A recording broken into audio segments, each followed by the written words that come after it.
ఆ భ్రమ ఎంత అలా ఉందంటే వాళ్ళకి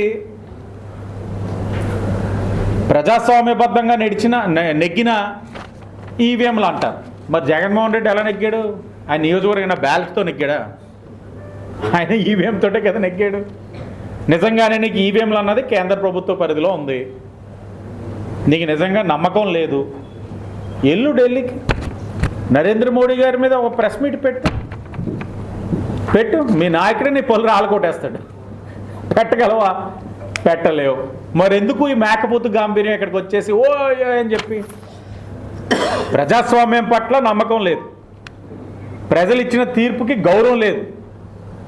ఎలాగైపోయారంటే వైసీపీ వాళ్ళు రేపు ఎలక్షన్ పెడితే రేపు మళ్ళీ ముఖ్యమంత్రి ఎమ్మెల్యేలు అయిపోదామని రెడీగా ఉన్నారు అందరూ. మీ అత్యుత్సాహం చూసి ఇంకా ప్రజలు ఇంకా భయభ్రాంతులు గురవుతా ఉన్నారు.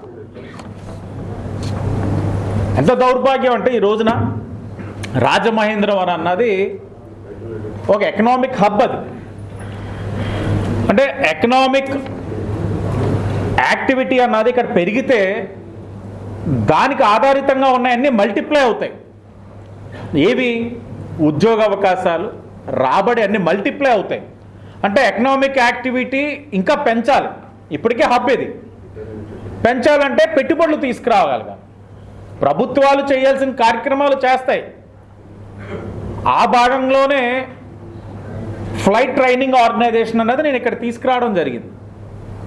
అతన్నే కానీ వదిలేస్తే విజయవాడలో పెట్టుకుందిరేమో, లేకపోతే విశాఖపట్నంలో కొత్తగా కడుతున్న నిర్మాణం కాబోతా ఉంది, అతి దగ్గరలో ఓపెన్ అవుతున్న ఆ ఎయిర్పోర్ట్ భోగాపురం ఎయిర్పోర్ట్లో పెట్టుకుందడేమో.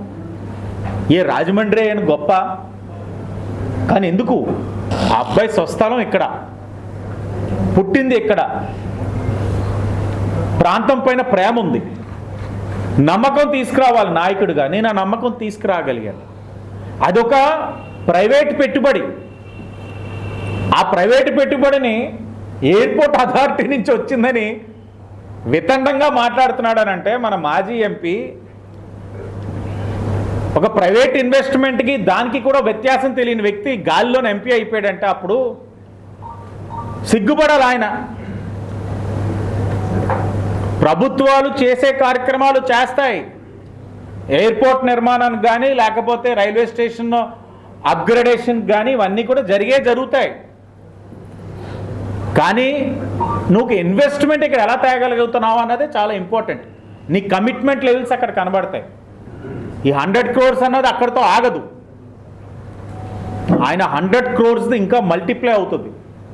ఒక లాజిస్టిక్స్ హబ్ కింద రాజమహేంద్రవరాన్ని తీర్చిదిద్దాలన్నది ఆ సంస్థ యొక్క ఆలోచన. ఇది ఇక్కడ ప్రాంతం ఒక అవసరం కూడా, లాజిస్టిక్స్ హబ్ అన్నది. ఇన్ని విధాలుగా ఆలోచించి మేము ముందుకు తీసుకెళ్లే ఆలోచనతో వెళ్తూ ఉంటే లేనిపోని మాటలు, విమర్శలు. కానీ స్పష్టంగా చెప్తా ఉన్నాను, వైసీపీ వాళ్ళు కూడా అర్థం చేసుకోండి. ప్రజలు మీరు ఏం చెప్పినా నమ్మే పరిస్థితిలో లేరు. మీరు ఎన్ని ఫేక్ వీడియోలు పెట్టుకోండి, ఎన్ని ఫేక్ పబ్లిసిటీస్ చేసుకోండి, ప్రజలు నమ్మే పరిస్థితిలో లేరు. ఎందుకంటే ప్రజలకు ఒక నమ్మకం ఉంది. ఇక్కడ కూటమి మీద ఉంది, నా నాయకత్వం మీద కూడా ఉంది, నా వ్యక్తిత్వం పైన కూడా నమ్మకం ఉంది కాబట్టే మీరు ఎన్ని విధాలుగా ఏ అంశం వచ్చినా ఫేక్ పబ్లిసిటీ చేసినా నమ్మే పరిస్థితిలో ప్రజలు లేరు.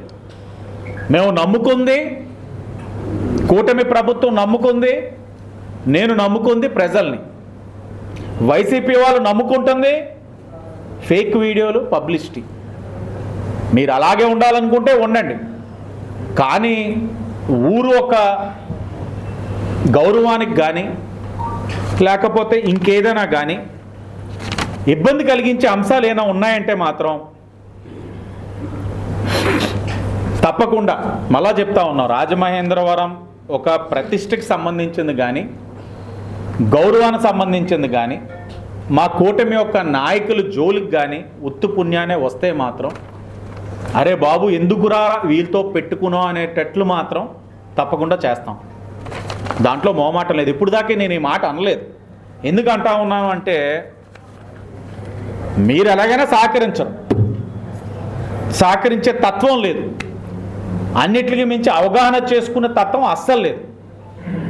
ఇక్కడ ఇంత కష్టపడి చేస్తున్నప్పుడు సహకరించకపోయి ఊరికినే ఏది దొరికితే అది రాజకీయం చేసుకుంటూ ఈ యొక్క నగరం యొక్క ప్రతిష్టని పాడు చేయాలని అనుకుంటే మాత్రం మేము రెండో విధంగా ఆలోచించడం మొదలు పెడతాం.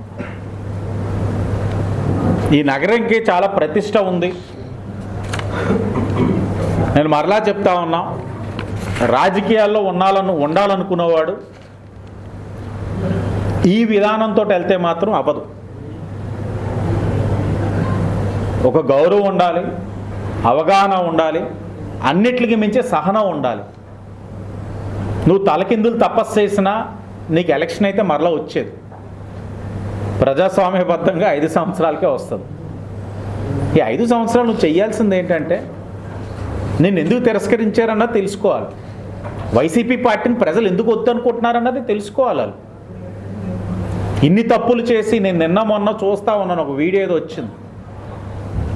ఏ పార్టీ అయినా సరే వ్యాపారస్తులు జోలికి పోకూడదు. నేను ఎప్పుడు అదే చెప్తాను. వ్యాపారస్తులు అన్నవారు బంగారు బాతులు పెట్టనివ్వాలి, కానీ ఏళ్ళు ఎట్టకూడదు.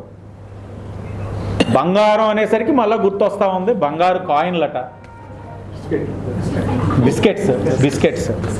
బిస్కెట్లు ఎక్కువ వేయడం అలవాటు కదా, అందుకే బిస్కెట్ల మీద మోజుపడ్డాడు. ఏ అధికారినికైతే ఆ బిస్కెట్లు వెళ్ళినాయో, అధికారి కాదు, ఏ అధికారినికైతే ఆ బిస్కెట్లు వెళ్ళినాయో ఆడియో క్లిప్ కూడా ఉంది రెడీగా, పెడతా, దగ్గరలో పెడతా.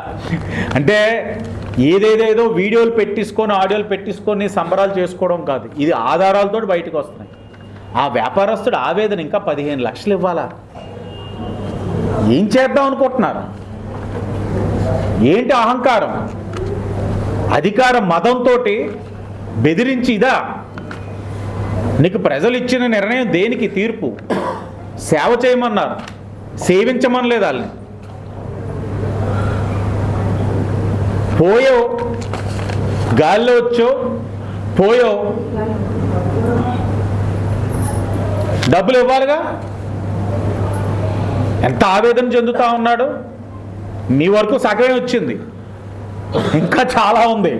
ఇంటా ఉంటే కడుపు మంట, ఆ వ్యాపారస్తుడు మంట, ఇంకా చాలా ఉన్నాయి.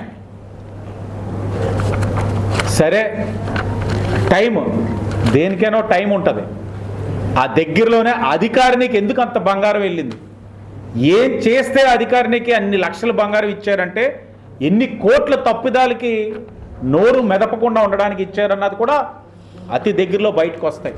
ఏది వదిలిపెట్టే ప్రసక్తి లేదు. టైము తొందరపడిపోకూడదు. రాజకీయంగా కాస్త ఓపిక ఉండాలి. నాకు ఆ ఓపిక ఉంది, దేవుడు ఇచ్చాడు ఆ సహనం కూడా.